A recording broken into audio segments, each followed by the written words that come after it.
Less than 2 weeks from now, Ghanaians will be electing a new president. After promises made by various political parties in this country, the incumbent president, John Dramani Mahama, will be facing off with Nana Addo Dankwa Akufo-Addo, who is also the candidate for the new Patriotic Party. We will be taking a closer look on how this year's election is going to affect Ghanaians and Africa as a whole.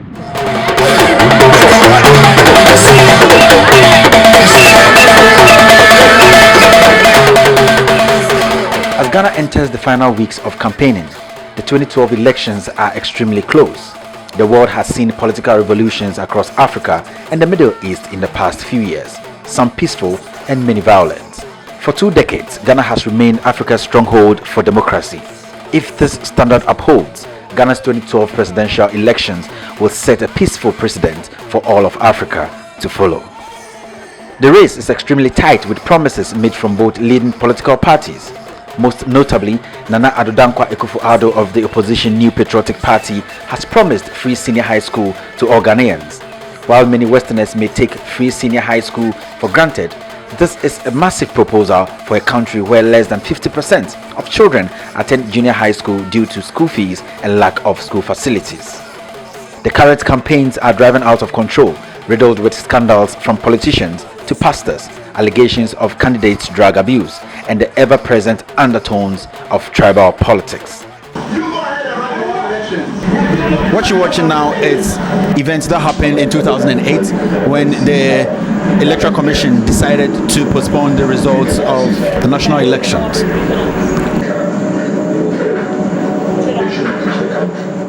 We will be taking an in-depth look at the deciding factors of this year's presidential election to see what the future holds for Ghana and the entire African continent.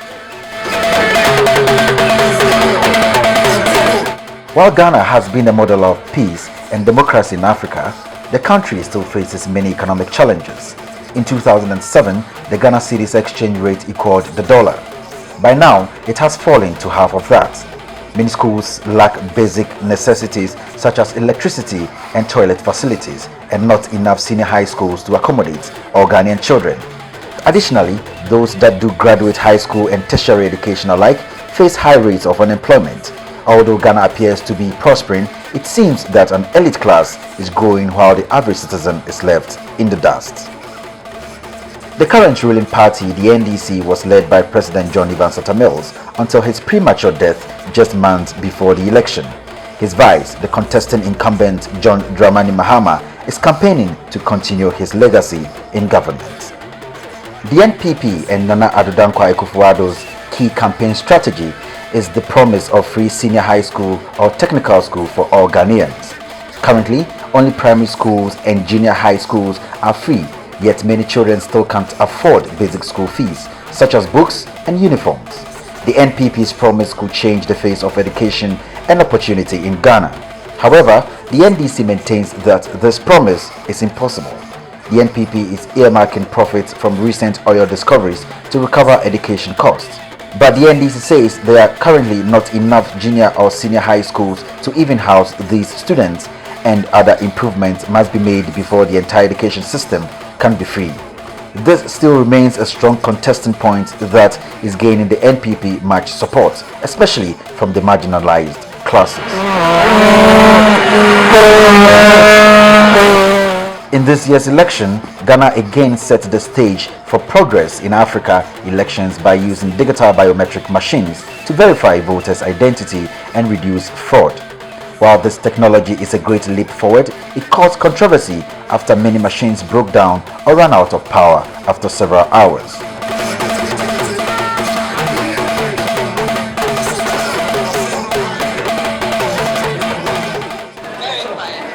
Tensions grew at several polling stations since some voters had been waiting in line since dawn. For the first time ever, the Ghana elections went into a second day of voting to allow those to vote in areas where machines malfunctioned. Despite frustrations, the Ghanaian people were the real heroes of this election, patiently waiting for up to 2 days in line just to cast their votes.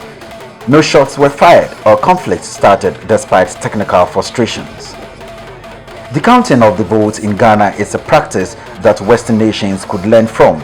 Large crowds of voters surround Electoral Commission officials and count each vote out loud with them. 44, 45, 46,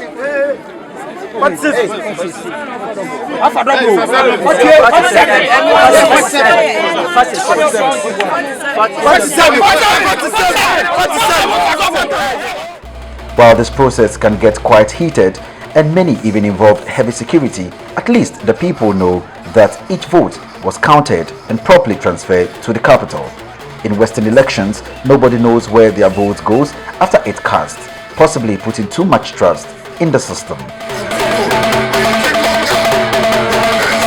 As vote counting continued in the third day, it was clear that incumbent President John Dramani Mahama was maintaining a lead over the contender at 50+% opposed to 47%. Although the opposition claimed fraud in many aspects, the president stayed ahead. Impressively, the Ghanaian people were very reserved throughout, waiting for the official election results. Some stronghold of the NDC began to celebrate after leading media house Joy News projected Mahama's win on Sunday afternoon. After 10 p.m. on Sunday, December 9th, John Dramani Mahama was declared president-elect by the Electoral Commissioner Kojo Afari-Jan. While the opposition supporters maintained their claim of fraud and promised to follow up in court, NDC supporters took up to the streets to celebrate, covered in white to represent victory. While the NPP was upset, no conflict arose, no fighting, and no deaths. Ghanaians trust and respect their peaceful democratic system and understand that a politician is not worth their lives. Ghana's attitude and perseverance during the 2012 presidential elections sets a high precedent for Africa and the rest of the world to follow.